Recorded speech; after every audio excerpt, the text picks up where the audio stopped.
عليكم ورحمة الله وبركاته.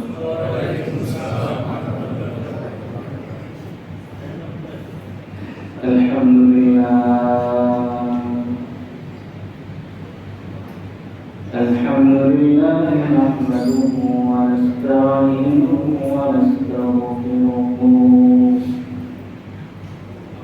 ونؤمن به ونتوكل عليه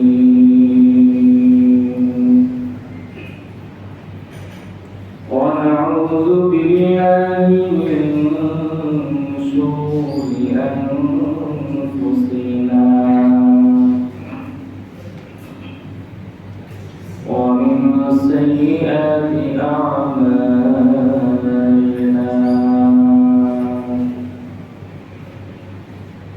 من يهده الله فلا مضل له ومن يضلل فلا هادي له ونشهد أن لا إله إلا الله وحده لا شريك له ونشهد أن سيدنا وسندنا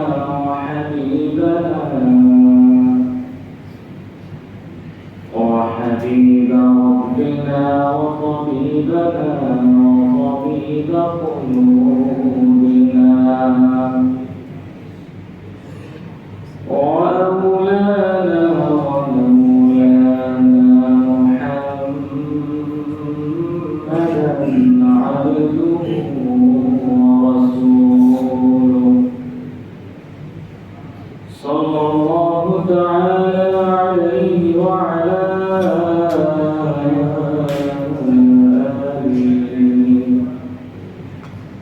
وأصحابه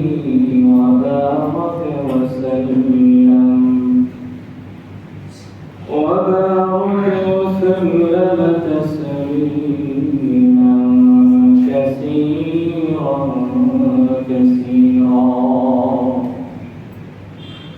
الذي أرسله الله تعالى بالحق إلى كافة الناس بشيرا ونذيرا وداعيا إلى الله بإذنه وسراجا منيرا أما بعد فقد قال الله تبارك وتعالى في كلامه المجيد وفرقانه الحميد. أعوذ بالله من الشيطان الرجيم.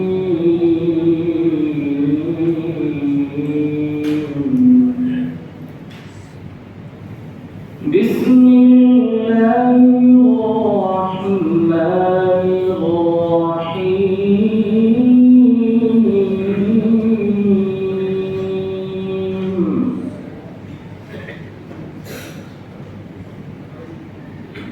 وأقيموا الصلاة وآتوا الزكاة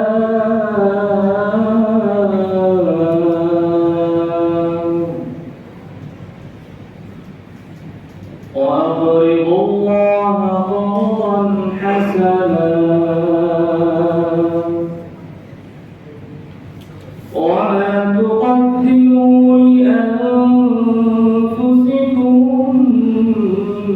من خير تجدوه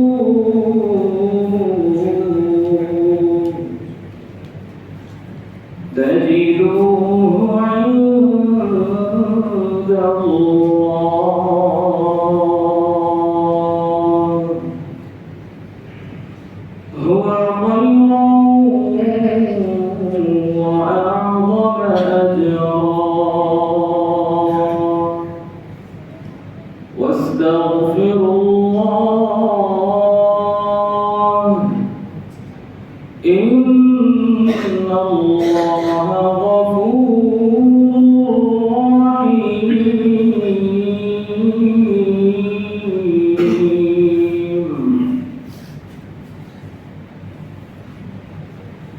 وعن أبي هريرة رضي الله تعالى عنه قال: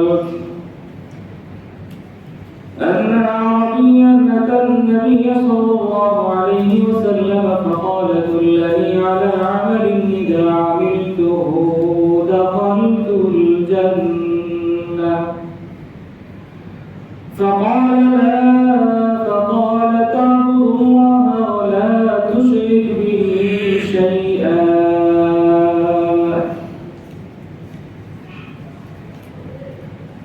فقال: تعبد الله لا تشرك به شيئا وتقيم الصلاة المكتوبة وتؤدي الزكاة المفروضة وتصوم رمضان. قال: والذي نفسي بيده لا أزيد على هذا. فلما ولى قال النبي صلى الله عليه وسلم: من سره أن ينظر إلى رجل من أهل الجنة فلينظر إلى هذا.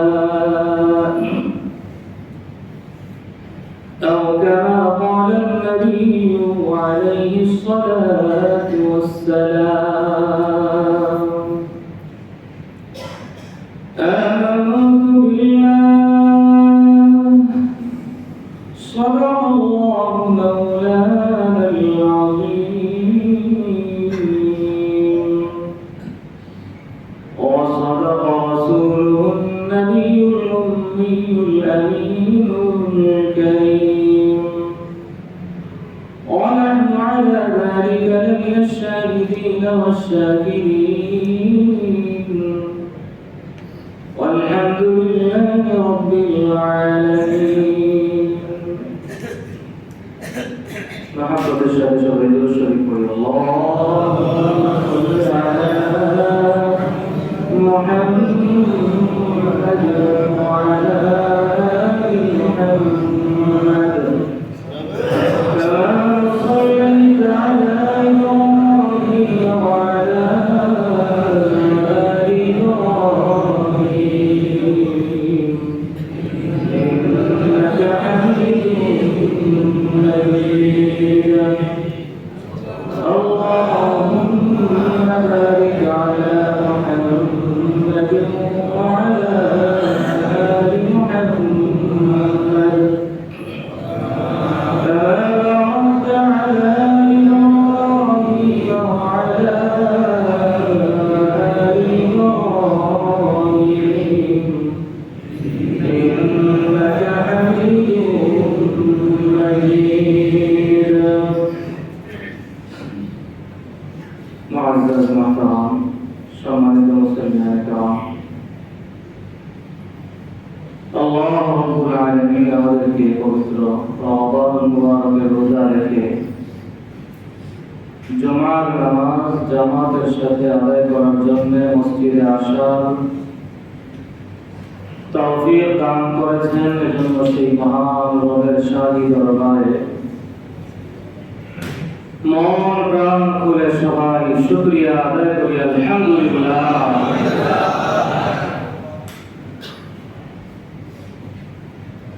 আল্লাহ রাব্বুল আলামিন তার মহান নিয়ামতময় বরকতময় ফজিলতময় একটি মাস রমাদান আমাদেরকে দান করলেন। রমজান খুব দ্রুত আবার আমাদের থেকে বিদায় নিয়ে নিতেছে। বড় সুন্দর বড় স্বাভাবিক ভাবে এবারে রমজানটা যাচ্ছে, ঠিক কিনা? কোনো কষ্ট নাই, কোনো ক্লান্তি নাই, কিছুই নেই। এত সুন্দর এত স্বাভাবিক ভাবে রমজান যাচ্ছে, রমজান চলে যাবে, কিন্তু আমাকে আমার হিসাবের খাতায় একটু নজর করে দেখতে হবে যে আমি আমার জীবনে পাওয়া রমাদান মুবারকের মূল্যায়ন কতটুকু করতে পারলাম, আমি কতটুকু রমজানকে কাজে লাগাতে পারব। রমাদান মুবারকের প্রতিটা আমলের সওয়াবই আল্লাহ রাব্বুল আলামিনের কাছে অনেক। এজন্য রমজান হলো আমলের মাস, স্পেশাল আমলের মাস। নামাজ অন্য মাসে আমি আদায় করবো নফল, তো একটা নফলের বিনিময়ে একটা ফরজের সমান সওয়াব আল্লাহ দিবেন এমন কোনো ওয়াদা নাই, ঠিক কি না? কিন্তু রমাদানুল মুবারকে আমি একটা নফল আদায় করব, নফল একটা নামাজ আদায় করব, তো একটা ফরজের সমান সওয়াব আল্লাহ আমার আমলনামায় দান করবেন। নবী করিম সাল্লাল্লাহু আলাইহি ওয়াসাল্লাম এই ঘোষণা দিয়ে রেখেছেন। পাশাপাশি একটা ফরজ ইবাদত আমি আদায় করব, আল্লাহ রাসূল বলেন একটা ফরজের উসিলায় আল্লাহ তাআলা ওই আমলকারীর আমলনামায় 70 গুণ সওয়াব দান করবেন। রমজানের স্পেশালিটি এটা। অন্য মাসে আমি উমরা আদায় করব, তো একটা উমরার সমান সওয়াব, উমরার সওয়াব উমরা। রমজান যেহেতু স্পেশাল আমলের একটা মাস, নবীজি বলেন আল্লাহ এই ফাজাইলগুলো, এই ফজিলতগুলো আমাদের সামনে যখন আসে, তখন তো রমজান পাওয়ার পরে উম্মত ইবাদতের জন্য পাগল পাগল হয়ে যাওয়া উচিত। উমরাতুন ফি রমাদান তা'দিলু হাজ্জাতান। রমাদানুল মুবারকে একজন আল্লাহর বান্দা যদি উমরা আদায় করে, তো একটা উমরা আদায়ের বিনিময়ে আল্লাহ তাআলা ওই উমরা আদায়কারীর আমলনামায় একটা পরিপূর্ণ হজের সমান সওয়াব দান করবেন। রমাদানুল মুবারক ইবাদতের মৌসুম, ইবাদতের মাস। এই মাসে যত বেশি আমল করা যায় এবং যত বেশি সব ধরনের আমলকে এই মাসে জমা করা যায়, রোজা রাখতেছি, নামাজ পড়তেছি, রোজা আছে, নামাজ আছে, ঈমান আমার অন্তরের মধ্যে আছে, আমি মুমিন, যাদেরকে আল্লাহ তৌফিক দিয়েছে, অনেক আল্লাহর বান্দা আছেন রোজা এমন করে, তাহলে ওই আমল পাওয়া গেল।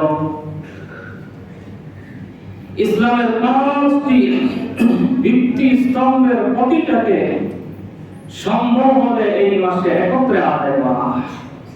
হজের মৌসুম তো রমাদান মুবারকের পরে যাদেরকে আল্লাহ তৌফিক দিয়েছেন তারা উমরা করেন, করতেছেন। অনেক আল্লাহর বান্দা আছেন রমজান আসলে চলে যান আল্লাহর ঘরে, উমরা করে আসেন। অনেকে আছেন রমজানের শেষ দশকে গিয়ে বাইতুল্লাহ কাবা। তো চেষ্টা করো এই মাসে যত ধরনের আমল আছে সব আমলকে একত্রিত করে ফেলা, যেন আমার রমজানটা আল্লাহ রাব্বুল আলামিনের দরবারে যখন পেশ করা হবে, তখন আমার মাওলা যেন দেখেন যে আমার এই বান্দার রমজানে রোজার আমল আছে, ফরজ ইবাদতের নামাজের আমল আছে, নফলের আমল আছে, আবার এর আমল নামায় উমরার আমল আছে, আবার এর আমল নামায় যাকাতের আমল আছে। সব ধরনের ইবাদত সম্বলিত একটা রমজান যেন আমরা কাটাতে পারি। জীবনের প্রতিটা রমজান কেন্দ্রিক মুমিনের এই প্ল্যান থাকা চাই। রমাদানুল মুবারকের একটা অন্যতম করণীয় ওই দৃষ্টিকোণ থেকে, যেহেতু এই মাসে সওয়াব অনেক, একটা ফরজের ইবাদতের আদায়ের বিনিময়ে সর্বনিম্ন আল্লাহ রাব্বুল আলামিন 70 গুণ সওয়াব দান করেন। তো সেই দৃষ্টিকোণ থেকে এই মাসের আরেকটা করণীয় বরকতময় আমল হলো যাকাত আদায় করা। আল্লাহ রাব্বুল আলামিন আমাদের যাদেরকে যাকাত আদায়ের মতো মতো সম্পদ দান করেছেন, আমাদের জন্য উচিত যাকাত আদায় করা। এবং যাকাত আদায়ের সর্বোত্তম সময় মাস হলো পবিত্র রমজানুল মুবারক মাস। কোরআনে কারীমের একাধিক জায়গায়, সর্বাধিক জায়গায় আল্লাহ তাআলা যেই দুটি বিধানকে একসাথে উল্লেখ করেছেন, সেই দুটি বিধানের এক নাম্বার হলো নামাজের বিধান, দ্বিতীয় হলো যাকাতের বিধান। সূরা মুজাম্মিলের মধ্যে আল্লাহ রাব্বুল আলামিন বড় সুন্দর আমাদেরকে বিধান দিতেছেন। রব্বুল আলামিন বলেন, ওয়াকিমুস সালাতা ওয়া আতুজ যাকাত, তোমরা নামাজ কায়েম করো এবং আমি আল্লাহ রাব্বুল আলামিনের হুকুম অনুযায়ী যাকাত আদায় করো। ওয়া আকরিদুল্লাহ কারদান হাসানা, পরস্পরের অন্যকে সামর্থ্য অনুযায়ী কর্জে হাসানা দান করো। এমন ঋণ যে ঋণের সাথে কোনো সুদের সম্পর্ক নাই, কোনো লাভের সম্পর্ক নাই, এমন ঋণ তোমরা একে অন্যকে দাও। وما تقدموا لأنفسكم من خير تجدوه عند الله। রব্বুল আলামিন বলেন, তোমরা তোমাদের নিজেদের জন্য যা পাঠাবা, ময়দানে মাহশরে আল্লাহ রব্বুল আলামিনের সামনে যখন তোমরা দাঁড়াবে, তোমাদের আমলনামায় সমস্ত আমলকে তোমরা লিপিবদ্ধ দেখতে পাবে। সব তোমাদের আমলনামায় থাকবে। হুয়া খায়রুন ওয়া আ'যাম আজরান ওয়াস্তাগফিরুল্লাহ, সাথে সাথে বেশি বেশি আল্লাহ রাব্বুল আলামিনের কাছে ইস্তিগফার করো, ক্ষমা চাও। নিঃসন্দেহে আল্লাহ তাআলা ক্ষমাশীল এবং দয়ালু। সূরা মুজাম্মিল আয়াত নম্বর 20। আল্লাহ রাব্বুল আলামিন যাকাতের বিধান দিচ্ছেন। প্রাপ্তবয়স্ক মুসলমান নর-নারী, সুস্থ মস্তিষ্কের অধিকারী যারা এবং যাদের মালিকানায় 52.5 ভরি রূপা অথবা 7.5 ভরি স্বর্ণ অথবা এই দুইটা যে কোনো একটা সমপরিমাণ মূল্য নগদ টাকা আছে, এমন প্রত্যেক মুমিন মুসলমানের উপর যাকাত আদায় করা ফরজ, ফরজ আইন। যদি কেউ যাকাতের বিধানকে অস্বীকার করে, আদায় না করে, অস্বীকার করা, অস্বীকারকারী সম্পূর্ণ কাফের। আল্লাহ রাব্বুল আলামিন মুমিন মুসলমানদের জন্য 4 ধরনের সম্পদের উপর যাকাতকে ফরজ করেছেন। 1 হলো রূপা, 2 হলো স্বর্ণ, 3 নম্বর হলো নগদ টাকা, 4 হলো ব্যবসায়িক মাল। এই 4 ধরনের সম্পত্তির উপরে আল্লাহ রাব্বুল আলামিনের পক্ষ থেকে মুমিন মুসলমানদের উপরে যাকাতের বিধানকে ফরজ করা হয়েছে। রব্বুল আলামিন সূরা তাওবা 60 নম্বর আয়াতে আল্লাহ বলেন, ইন্নামাস সাদাকাতু লিল ফুকারা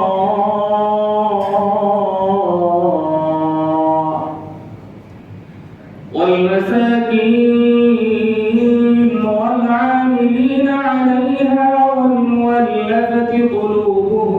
وفي الرقاب والغارمين وفي سبيل الله وابن السبيل فريضة من الله। যাকাত আমি কাকে দিব? গরিব, অসহায় এমন ব্যক্তি যার উপর যাকাত ফরজ না। যাকাত ফরজ হয় এমন নেশাবের মালিক যে না, যার কিছুই নাই অথবা এমন পরিমাণ সম্পদ আছে আছে যেই পরিমাণ সম্পদের উপর যাকাত ফরজ হয় না। এই ধরনের গরিব অসহায় নিতান্ত যাকাতের হকদার ব্যক্তি খুঁজে বের করে নির্দিষ্ট খাতে যাকাত পৌঁছানো, যাকাত ফরজ এবং প্রতিটা মুমিন মুসলমানের উপরে আল্লাহর পক্ষ থেকে ফরজ বিধান ফরজ এবং এর ব্যাপারে কোনো ধরনের কোনো বাস্তবিক সুযোগ নাই। যাকাত আদায়ের ব্যাপারে আমি বাস্তবিক করব আমার দুনিয়াও বরবাদ আখিরাত বরবাদ। অনেক মুমিন মুসলমান আল্লাহর বান্দা আছেন এমন সমস্ত মোটামুটি আলহামদুলিল্লাহ অন্যান্য ইবাদতের ব্যাপারে ঠিক, কিন্তু অর্থনৈতিক ইবাদতের বেলায় বড় গাফেল, বড় উদাসীন। ঠিক আছে, অর্থনৈতিক আর্থিক ইবাদতগুলোর ব্যাপারে আমরা অনেক গাফেল। খুব সচেতন হতে হবে আমাদেরকে। শারীরিক ইবাদতের পাশাপাশি অর্থনৈতিক আর্থিক ইবাদতের ক্ষেত্রেও শরীয়ত আমাদেরকে তিন ধরনের ইবাদত দিয়েছে। তিন ধরনের ইবাদতের ব্যাপারে আমাদেরকে সচেতন হতে হবে। এক হলো ওই সমস্ত ইবাদত যেগুলোর মধ্যে শুধু শারীরিক ইবাদত, নামাজ, রোজা। আরেক ধরনের ইবাদত আছে যে ইবাদতের মধ্যে শারীরিক শক্তিও লাগে, অর্থনৈতিক শক্তিও লাগে, যেটা হলো হজ। শারীরিক সুস্থতাও লাগবে, আমার আর্থিক স্বাবলম্বিতাও লাগবে। হজের মধ্যে শারীরিক ইবাদত আছে, আর্থিক ইবাদত আছে। তিন নাম্বার ইবাদত হলো যাকাত, আর্থিক ইবাদত। তিন ধরনের ইবাদতের ব্যাপারে আমাদেরকে সচেতন হওয়া লাগবে। আল্লাহ রাব্বুল আলামিন আমাকে সম্পদ দিয়েছেন। সম্পদ শুধু আমি যা পেলাম, যা আমার কাছে, শুধু সম্পদ আমি ভোগ করব, এই আদর্শ একজন মুমিনের মুসলমানের হতে পারে না। আমার আল্লাহ আমাকে যে সম্পদ দিয়েছেন, প্রথমেই আমাকে খেয়াল রাখতে হবে আমার কাছে 100 টাকা আছে, তো এই 100 টাকার মধ্যে শতকরা 2.5 টাকা আমার না, বরং ওই 2.5 টাকার হকদার হলো গরিব অসহায় একজন সাধারণ মুসলমান।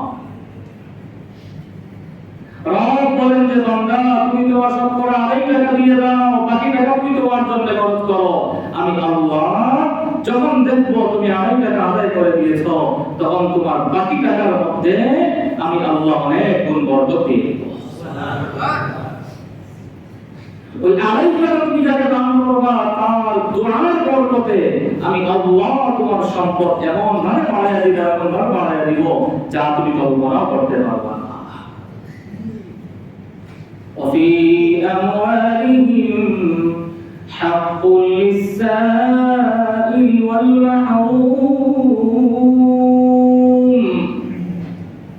রব্বুল আলামিন আপনাকে যে সম্পদ দান করেছেন, ওই সম্পদের মধ্যে একজন যাচনাকারী, একজন ভিখারী, একজন সম্পদ থেকে বঞ্চিত বান্দার হক আল্লাহ আমাকে সম্পদ দান করার পাশাপাশি তার হকটা আল্লাহ ওই সম্পদের মধ্যে দিয়ে দিয়েছেন।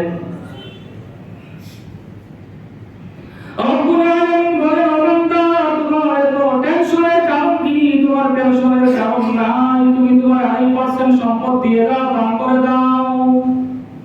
আমি আল্লাহ তোমার জন্য তোমার সম্পদে শতকরা 2.5% যাকাত হিসেবে খরচ করে দিলাম। তোমার টেনশন হতে পারে মনে মনে, আল্লাহ দিলে তো কমলে আমার কেমনে চলবে? রব্বুল আলামিন বলেন, বান্দা তোমার সেই পেরেশানির কারণ নাই। ওয়া ফিস সামাই রিজকুকুম ওয়া মা তুআদুন।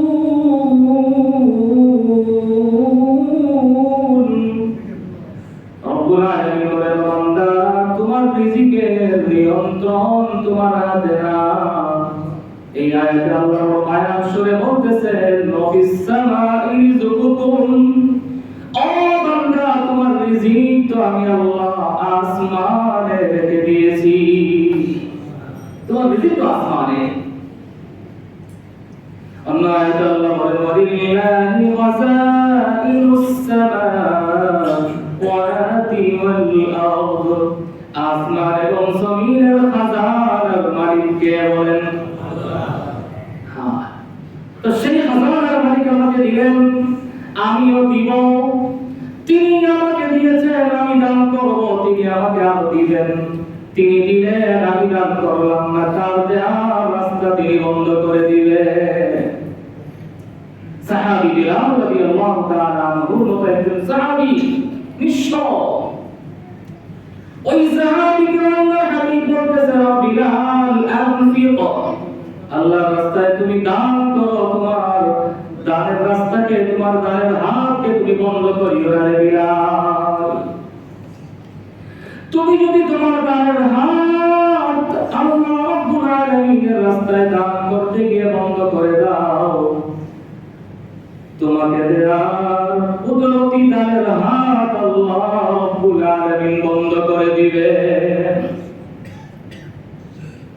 এজন্য আমাকে আল্লাহ সম্পদ দিয়েছেন,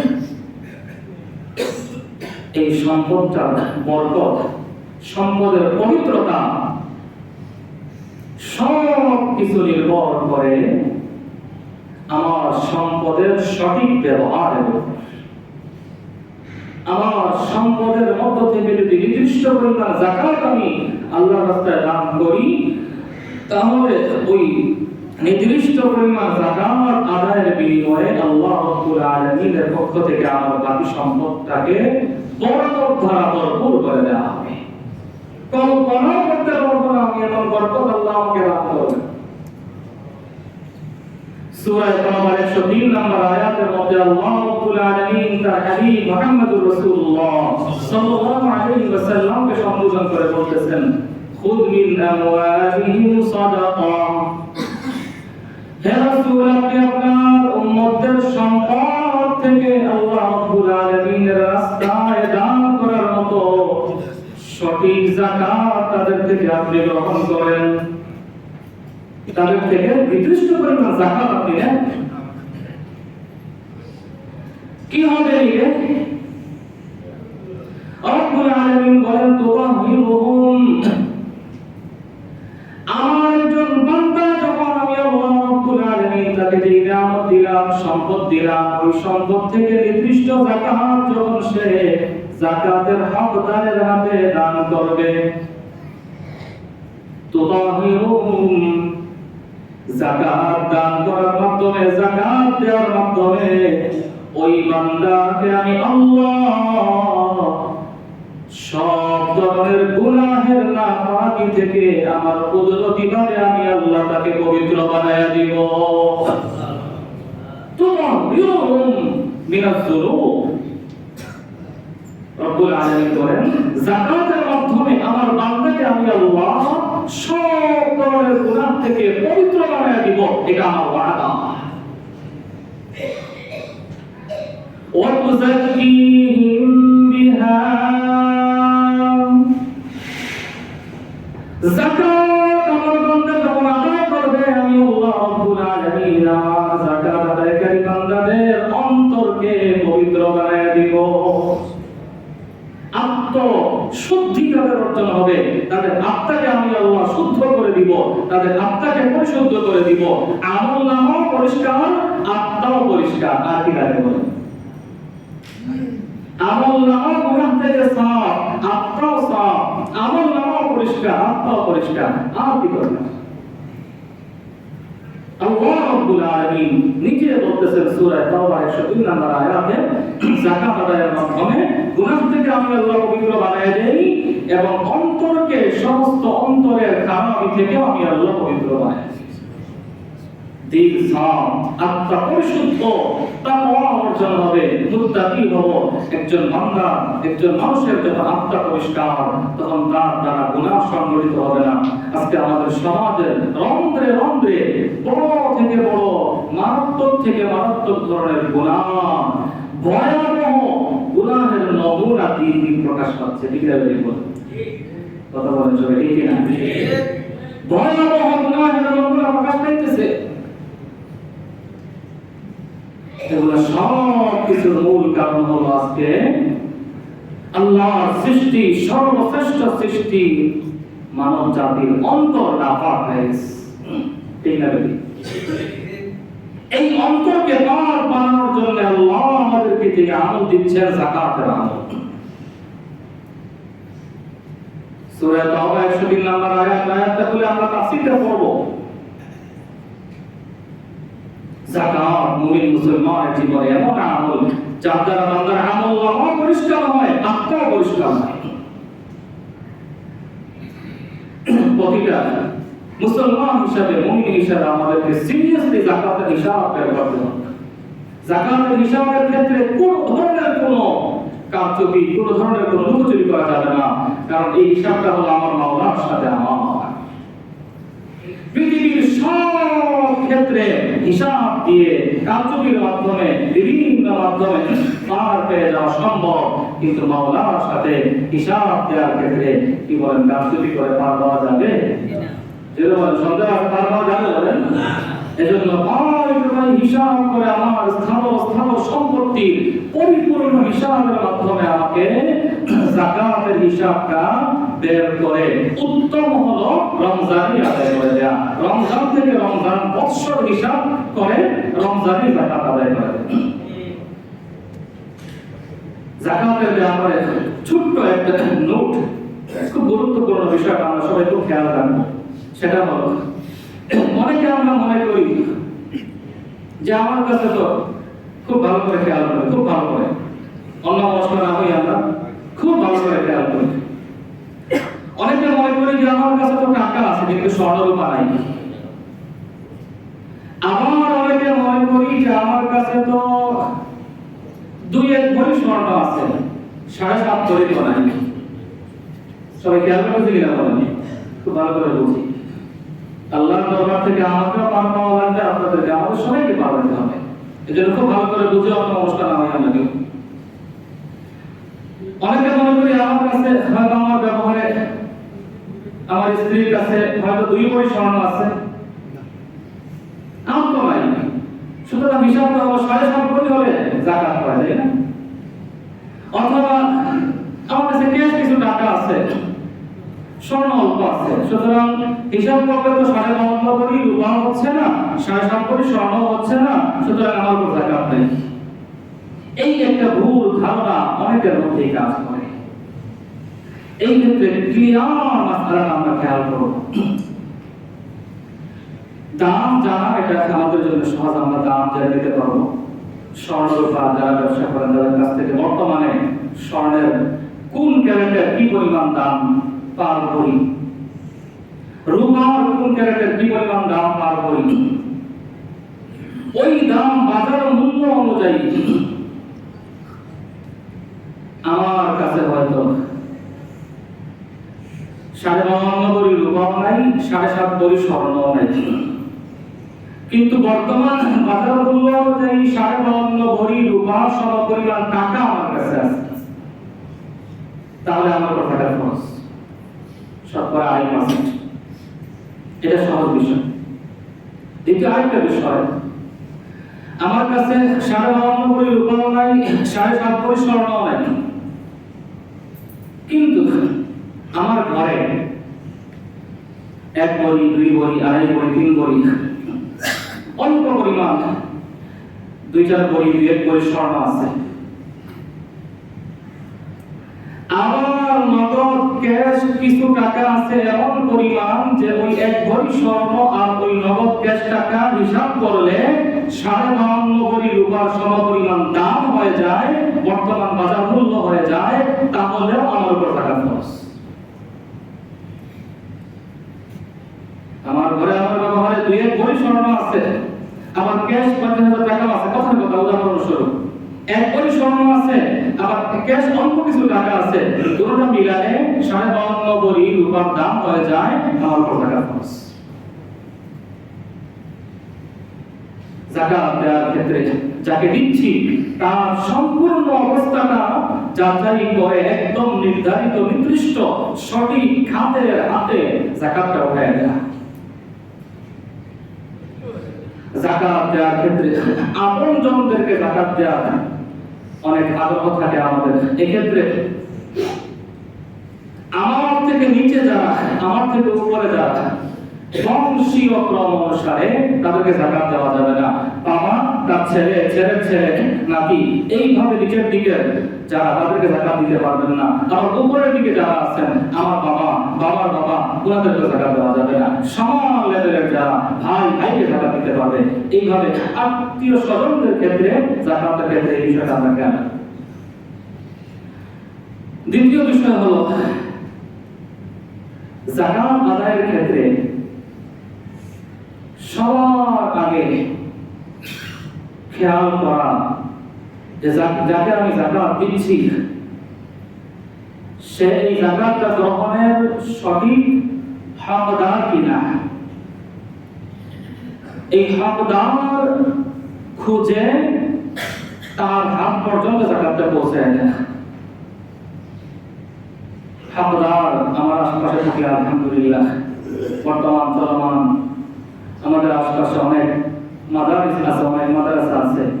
এই সমস্ত মাদ্রাসাগুলোতে লিল্লাহ বোর্ডিং এতিমখানা, লিল্লাহ বোর্ডিং ফান্ড থাকে। ওই ফান্ডে যাকাতের টাকাটা জমা হয় এতিম অসহায় গরিব ছাত্রদের পুরো বৎসরের কোরআন তেলাওয়াতের দ্বীনি ইলম শিখার জন্য যেই ব্যয়, ওই ব্যয়টা ওই খাত থেকে করা হয়। এটা হচ্ছে আমাদের জন্য সবচেয়ে সুন্দর সুযোগ, আমাদের যাকাত নামক এই বরকত ইবাদতটা সর্বোত্তম পদ্ধতিতে আদায়ের। যাকাতের ব্যাপারে আরেকটা দুয়াশা, আরেকটা সমস্যা আমাদের, সেটা হলো অনেকে মনে করি আমি তো 1 টাকা ঋণ। যাকাতের সাথে ঋণের একটা সম্পর্ক। এক্ষেত্রে সব মাসআলা করার আলোচনা এখানে সম্ভব না। যে বিষয়গুলো বেশিরভাগ আলোচিত সেগুলো নিয়ে সংক্ষিপ্ত আলোচনা। আমি একজনের কাছে ঋণ পাই, একজনকে আমি ঋণ দিয়েছিলাম। এখন অনেক ক্ষেত্রে আমার মনে আসতে পারে যে ও তো আমাকে টাকা দিচ্ছে না, দিবেও না, যা বুঝতেছি এক কাজ করি, আমার যাকাতের যে টাকাটা আসছে ওই ঋণ থেকে টাকাটা কাটাই নিই। এই ক্ষেত্রে এভাবে যাকাত কর্তন হবে কিনা, এক্ষেত্রে অনেকে মাসালা জিজ্ঞাসা করছেন। এক্ষেত্রে খুব খেয়াল করতে হবে। আপনার কাছ থেকে আমি ঋণ নিয়েছি, এখন আপনি যাকাত দেওয়ার পূর্বে ভাবলেন যে উনি তো আমার কাছ থেকে 20,000 টাকা ঋণ নিচ্ছে, টাকাটা দিচ্ছে না, দিবেও না, যা বুঝতেছি। আমার এই বছর যাকাত আসছে 20,000 টাকা, যাক ওই যে ঋণটা উনি নিচ্ছে দিবে না, ওইটা আমি কাটাই দিলাম যাকাত থেকে, হবে না। এক্ষেত্রে হওয়ার সিস্টেম হলো যেটা, সেটা হলো আমি নিজে আমার কাছ থেকে 20,000 টাকা যাকে ঋণ দিয়েছিলাম তার হাতে দিতে হবে। তার হাতে দিয়ে তাকে বলতে হবে তুমি তো আমার কাছ থেকে ঋণ নিয়েছো 20,000 টাকা, দিচ্ছ না, দিবা দিবা বলো। সে বলবে যে ভাই আমি পারতেছি না, আমার তো এই সমস্যা। ঠিক আছে, তোমাকে আমি আমার যাকাত বাবদ এই টাকাটা দিলাম, তুমি নাও, এবার তুমি মালিক, এবার তুমি আমাকে আমার ঋণ দিয়ে দাও। এই সুরত অবলম্বন করলে আদায় হবে, তাছাড়া ওইভাবে যাকাতের অর্থ কর্তন করা হবে না। অনেকে জিজ্ঞাসা করছেন মাসলাটা জানতে ক্লিয়ার করলাম। দ্বিতীয় আরেকটা বিষয় হলো ঋণ আছে আমার, যে কোনো ধরনের ঋণ, বড় ধরনের ঋণ। আমার নগদ টাকা 3 লাখ টাকা বর্তমান ক্যাশ, আমার ঋণও 3 লাখ টাকা। তো হিসাব করলে দেখা যায় আমার ব্যালেন্স এবং ঋণ সমান সমান। এক্ষেত্রে আমাকে খেয়াল করতে হবে ঋণ দুই রকম, দাইলে মুআজ্জাল, দাইলে মুআজ্জাল। এক হচ্ছে এমন ঋণ যেটা নগদ এখনই আদায় করতে হবে, আগামী মাসে আমাকে পুরো 3 লাখ টাকা দিয়ে দিতে হবে। যদি এমন ঋণ আমার জিম্মায় থাকে তাহলে আমাকে যাকাত দিতে হবে না, কারণ ঋণের অর্থটা আমাকে পুরো এককালীন একসাথে দিতে হচ্ছে। আর যদি এমন হয় যে যার কাছ থেকে আমি ঋণ নিয়েছি ওনার সাথে আমার ঋণ নেওয়ার সময় চুক্তি হয়েছে 3 লাখ টাকা আমি একসাথে দিতে পারবো না, দিব না, প্রতি মাসে আপনাকে 10,000 টাকা করে দিব, কথার কথা। সেক্ষেত্রে আমার যদি বর্তমান ব্যালেন্স আমার বৎসরান্তে যদি আমার বর্তমান নগদ টাকা 3 লক্ষ টাকা হয়, কথার কথা উদাহরণস্বরূপ, তাহলে যাকাত আদায়ের ক্ষেত্রে আমাকে 2,90,000 টাকা যাকাত দিতে হবে। 10,000 টাকা আমার মাসিক ঋণ আদায়ের অ্যামাউন্ট হিসাবে কর্তন যাবে, বাকি টাকা আমাকে যাকাত আদায় করতে হবে। এইভাবে খুব হিসাব করে যাকাত আদায়ের ব্যাপারে আমাদের সবাইকে খুব সাবধান হতে হবে। আল্লাহ রাব্বুল আলামিন বড় খুশি হন বান্দা যখন যাকাত আদায় করে। রব্বে কারীম যারা নামাজ কায়েম করেন, যাকাত আদায় করেন, যারা আল্লাহর উপর পরিপূর্ণ বিশ্বাস করেন, সূরা নিসা আয়াত নম্বর 162 আল্লাহ রাব্বুল আলামিন বলেন, আমি ওয়াদা দিলাম এদেরকে সবচেয়ে উত্তম পুরস্কার আখিরাতে দান করব। উলাইকা সানুতিহিম আজরান আযীমা, এদেরকে আমি আল্লাহ কথা দিলাম আজর আযীম, অর্থাৎ জান্নাতুল ফেরদাউস তাদেরকে আমি আল্লাহ দান করব। যারা নামাজ কায়েম করবে, যাকাত দিবে এবং আখিরাতে বিশ্বাসী হবে, আল্লাহ বলেন তাদেরকে আমি কথা দিলাম জান্নাতুল ফেরদাউস আমি আল্লাহ নিজে দান করব। আল্লাহ রাব্বুল আলামিন বলেন যাকাত যে আদায় করবে, وقال الله إني معكم সূরা মাইদা আয়াত নম্বর 12 আল্লাহ রাব্বুল আলামিন বলেন, ও বান্দা আমি কথা দিলাম আমি আল্লাহ দুনিয়াতেও তোমার সাথে আছি, থাকবো, আখিরাতেও আমি আল্লাহ তোমার সাথে থাকবো ইনশাআল্লাহ। কি করলে? লাইন আকামতুস সালাহ, যদি তুমি যাকাত আদায় করো। আল্লাহ রাব্বুল আলামিন বলেন লাইন আকামতুস সালাহ, যদি তোমরা নামাজ কায়েম করো, যাকাত দাও, আমার রাসূলের উপর ঈমান আনো, আমার রাসূলকে সম্মান করো, আল্লাহর রাস্তায় আল্লাহর বান্দাকে লাভহীন মুনাফাবিহীন কোন ইন্টারেস্ট বিহীন কর্জে হাসানা ঋণ দান করো, যদি এই গুণগুলো তোমরা অর্জন করতে পারো, আমি আল্লাহ এক নম্বর ঘোষণা দিলাম আমি দুনিয়া আখিরাতে তোমার সঙ্গী তোমাকে আমার রহমত দ্বারা বেষ্টন করে রাখবো। যখনই বিপদে পড়বা তখন আমাকে পাবা ইনশাআল্লাহ, আমি আল্লাহর কথা দিয়েছি। এবং আমি আল্লাহ কথা দিলাম লা উকাফিরান্না আনহুম সাইয়্যাতিহিম, আমি আল্লাহ কথা দিলাম তোমার জীবনের গুনাহগুলোকে আমি আল্লাহ মাফ করে দেব। ওয়া উদখিলান্নাকুম জান্নাত তাজরি মিন তাহতিহা আল-আনহার, এবং আমি কথা দিলাম তোমাকে জান্নাতে আমি আমার নিজ দায়িত্বে প্রবেশ করাবো। যাকাত যদি আমি আদায় না করি, ময়দানে মাশরে ওই যাকাত আমার জন্য সাপের আকার ধারণ করবে। বুখারী শরীফের হাদিস, আল্লাহ রাসূল বলেন ওই সাপ দুই পাশ থেকে আমার চেহারায় দংশন করতে থাকবে এবং আমাকে বলতে থাকবে আমারুকা আনা কানজুকা, ও বনি আদম আমি তোমার সম্পদ, আমি তোমার সঞ্চয় করা সম্পদ, আমি তোমার দুনিয়ার জমিনে দান না করে যাকাত না আদায় করে সঞ্চয় করে রেখে দেওয়া সম্পদ। সুতরাং যাকাতের ব্যাপারে আমাদেরকে সচেতন হতে হবে। মাতারা মুসলিম আরেকটা বিষয়, আগামী জুমাবার 20 রমাদানুল মুবারক, তো ইতিকাফ সম্পর্কে রমাদানুল মুবারকের শেষ দশকের ফজিলত সম্পর্কে ইনশাআল্লাহ আগামী জুমাতে আলোচনা করব। তো যেহেতু আগামী জুমাবার আসরের পরেই সূর্যাস্তের পূর্বেই রমজানের শেষ দশকের একটা বরকতময় আমল শুরু হবে, সেটা হলো ইতিকাফের আমল। সেটা হলো কিসের আমল বলেন সবাই? আমরা জানা আছে কিনা সবার বলেন?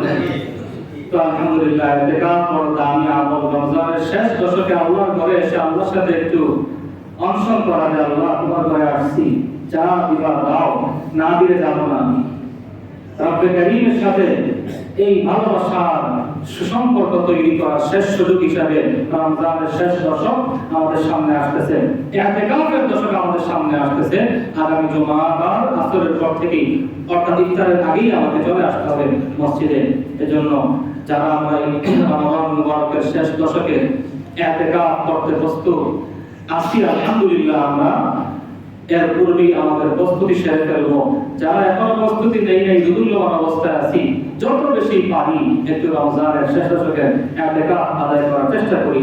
সুযোগ থাকলে যত বেশি পারা যায় বসি, যত বেশি আমরা পারি বসি, একটু কোরবানি করি, রমজানের শেষ দশকে ইতিকাফে শরীক হই। জানি না এই রমজানই আমার জীবনের শেষ রমজান কিনা। যদি এই রমজান শেষ রমজান হয়ে যায়, তাহলে এই রমজানের শেষ দশকে ইতিকাফের মাধ্যমে আমার বাবার কাছে মাগফিরাত নিয়ে যাই, নাজাত নিয়ে যাই, যেন আগামী রমজান আসার পূর্বে আমার যেই সফর, যেই জিন্দগির সফর শুরু হচ্ছে, ওই সফরটা যেন আমার জন্য সুখময় হয়, জান্নাতের সফর হয়। এজন্য আমরা যারা নিয়ত করেছে আলহামদুলিল্লাহ বেশি বেশি আমরা নিয়ত করি। এবার নিয়ত করার দরকার আছে কিনা বলেন? ইতিকাফের এই বরকতময় সুযোগ বৎসরে একবার আসে, রমজানের শেষ দশকের এই বরকতময় ইতিকাফ। এমনি ইতিকাফ তো সবসময় করা যায়, কিন্তু রমজানের শেষ দশকের এই যে দামি ইতিকাফ, এই সুযোগটা আবার আগামী রমজান ছাড়া আমরা পাবো না। এজন্য যারা নিয়োগ করছি আলহামদুলিল্লাহ, যারা করি নাই তাদের কাছে অনুরোধ আমরা যত বেশি পারি রমজানের ইতিকাফে শরীক হই, মসজিদে আমরা ইতিকাফ করতে আসি। আল্লাহ তাআলা আমাদেরকে তৌফিক দান করুন। সবাই বলি আমিন। ওয়া আখিরু দাওয়ানা আলহামদুলিল্লাহি রাব্বিল আলামিন।